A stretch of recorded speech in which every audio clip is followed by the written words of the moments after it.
కాలము. భూతకాలము జరిగిన పనిని తెలియజేయనది భూతకాలము. జరుగుతున్న పనిని తెలియజేయనది వర్తమాన కాలము. జరగబోవు పనిని తెలియజేయనది భవిష్యత్ కాలము. భూతకాలమునకు ఉదాహరణలు చూద్దాం. అమ్మ వంట చేసింది, ఇక్కడ జరిగిన పనిని తెలియజేస్తుంది కాబట్టి ఇది భూతకాలము. వనిత పాట పాడింది, హర్షిత పాఠం చదివింది, తమ్ముడు బొమ్మలు గీశాడు అంటే ఇక్కడ తమ్ముడు బొమ్మలు గీయడం జరిగిపోయినది కాబట్టి భూతకాలం. వర్తమాన కాలంకు ఉదాహరణలు: తమ్ముడు బొమ్మలు గీస్తున్నాడు, కోతి కొబ్బరి చెట్టు ఎక్కుతున్నది, సీత ముగ్గు వేస్తున్నది, వహీద పాట పాడుతున్నది అంటే ఇక్కడ జరుగుతున్నది పని తెలియజేస్తుంది కాబట్టి భవిష్యత్ కాలంకు ఉదాహరణలు: నానమ్మ వచ్చే సోమవారం శ్రీశైలం వెళ్తుంది, ఇక్కడ పని జరగలేదు, జరగబో పనిని తెలియజేస్తుంది కాబట్టి భవిష్యత్ కాలం.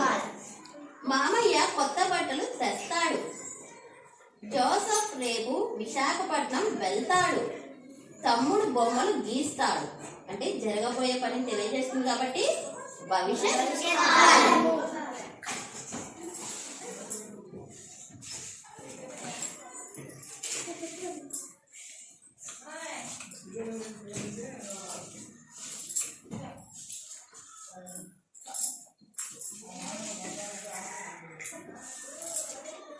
పిల్లలు, ఈ పువ్వులలోని వాక్యాలను ఏ కాలానికి చెందినవో ఆ కాలానికి చెందిన పూల తొట్టిలో అమర్చండి.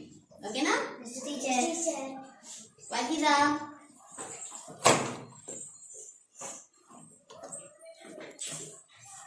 కోతి కొబ్బరి చెట్టు ఎక్కుతున్నది. వర్తమాన కాలం టీచర్. Very good. తమ్ముడు బొమ్మలు గీశాడు. భూతకాలం teacher. Very good.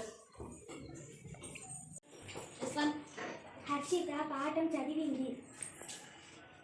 భూతకాలం. Very good. తమ్ముడు బొమ్మలు గీస్తున్నాడు. వర్తమాన కాలం. Very good.